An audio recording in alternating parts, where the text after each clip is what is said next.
হংকংয়ের বিরুদ্ধে বাংলাদেশ হোম ম্যাচটা জিততে না পারায় সবাই একটা বিষয়ে আওয়াজ তুলছে, আর সেইটা হলো সিন্ডিকেট।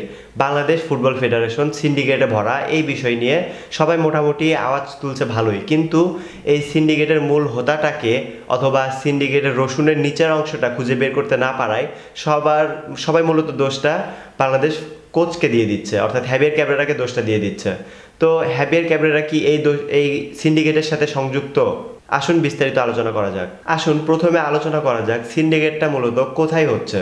আমরা যদি হংকংয়ের এগেনস্টে বাংলাদেশের স্টার্টিং লাইন আপটা যদি একবার দেখি, তাহলে সেখানে আপনি খুঁজে পাবেন না সমিত সোমকে, ফাহমিদুল ইসলামকে, জায়ন আহমেদকে, জামাল ভুঁইয়াকে, এদের একজনকেও খুঁজে পাবেন না। কেননা সেখানে তো একটা সিন্ডিকেটের মেলা বসেছে। সিন্ডিকেটের মেলার মধ্যে এই প্লেয়ারগুলোকে আপনি সেখানে কোথায় পাবেন? আচ্ছা, ফাহমিদুল, তারপর জায়ন আহমেদ, ফাহমিদুল, জায়ন আহমেদ এবং জামাল ভুঁইয়াকে বাদই দিলাম এই লিস্ট থেকে, কিন্তু আপনি সমিত সোমকে কোন হিসাবে আপনি স্টার্টিং লাইন আপে রাখলেন না? এইটা অন্তত বুঝিয়ে বলুন। ফার্স্ট হাফের পুরোটা সময় জুড়ে Hamza Chowdhury defence, midfield, forward সব পজিশনে তাকে দৌড়াতে হয়েছে। সে একটা প্লেয়ার, সে যদি একবার ডিফেন্সে নামে তাহলে ফরওয়ার্ড লাইনটা দুর্বল হয়ে যায়, আবার সে ফরওয়ার্ডে যদি যায় তাহলে আবার ডিফেন্স দুর্বল হয়ে যাচ্ছে। এইরকম একটা অবস্থায় আপনি সমিত সোম, জামাল ভুঁইয়া এদেরকে কিভাবে সাবস্টিটিউট হিসাবে নামাচ্ছেন? এরপরে গোলকিপিং পজিশনে যদি কথা বলি, সাউথ এশিয়ার ওয়ান অফ দ্য বেস্ট গোলকিপারকে আপনাদের পছন্দ হয় না। কি সমস্যা তার? মানুষের জীবনে একটা দুইটা ভুল হতেই পারে, তার জন্য তো কোনো একটা প্লেয়ারের ক্যারিয়ার তো নষ্ট করে দেওয়ার কোনো মানে হয় না। তার যেই দোষটা সাব্যস্ত হয়েছে সেটার শাস্তি তো তাকে দেওয়া হয়েছে, সেটা শাস্তি তো সে পেয়েছে। এর জন্য তো ক্যারিয়ার নষ্ট করে দেওয়ার মতো কোনো কথা চলে না।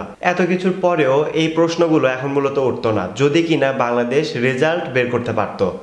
বাংলাদেশ রেজাল্ট বের করার অপশন তো ছিলই, ইভেন বাংলাদেশের জেতার মতো অনেক সুযোগ বের হয়েছিল। আর এই ম্যাচটা তো জেতার মতো সুযোগ ছিল, আবার সিঙ্গাপুরের যে হোম ম্যাচটা বাংলাদেশ খেলেছে সেটাতেও ড্র হওয়ার সম্ভাবনা ছিল। ইভেন বাংলাদেশ যে ইন্ডিয়ার এগেনস্টে অ্যাওয়ে ম্যাচ খেলেছে সেটাতেও জেতার সম্ভাবনা বাংলাদেশের ছিল।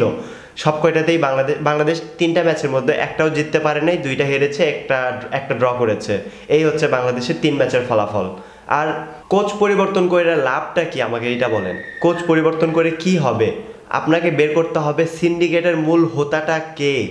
আপনি এই কোচ পরিবর্তন করে যাকে আনবেন সে কি এর চেয়ে ভালো হবে এটা আপনি আগে থেকেই জানেন? সে তো এর থেকে খারাপও হইতে পারে, তার ডিসিশন তো এর থেকে খারাপও হইতে পারে। আপনি এই কোচকে বহিষ্কার করে কোন কোচ আনবেন? কাকে আনতে চান আপনি? সেই কোচ যে এর থেকে ভালো ডিসিশন মেক করতে পারবে, এইটার কি পসিবিলিটি আছে? কোচ হ্যাভিয়ার ক্যাব্রেরাকে বহিষ্কার করে যে কোচকে আনবেন তাকেও তো এই সিন্ডিকেটের আওতায় নিয়ে আসবে বাংলাদেশের এই ফেডারেশনটা। বাংলাদেশের এই ফেডারেশনের মধ্যে যে কোন লেভেলের সিন্ডিকেট আছে এটা বলে বোঝানো সম্ভব না এক কথায়। এখানে যেই কোচই আসুক, পৃথিবীর যে কোচই আপনি আনেন, আপনি যদি তিতেকে আনেন, আপনি যদি Xabi Alonso, Lionel Scaloni, Carlo Ancelotti এদেরকেও আনেন, তারপরেও এই দেশটাকে সিন্ডিকেট মুক্ত করতে পারবেন না আপনি। এই কিছু শ্রেণীর মানুষের কারণে এই রসুনের নিচের অংশটাকে খুঁজে বের করতে হবে। সো গাইস, আশা করি ভালো থাকবেন, সুস্থ থাকবেন। আল্লাহ হাফেজ।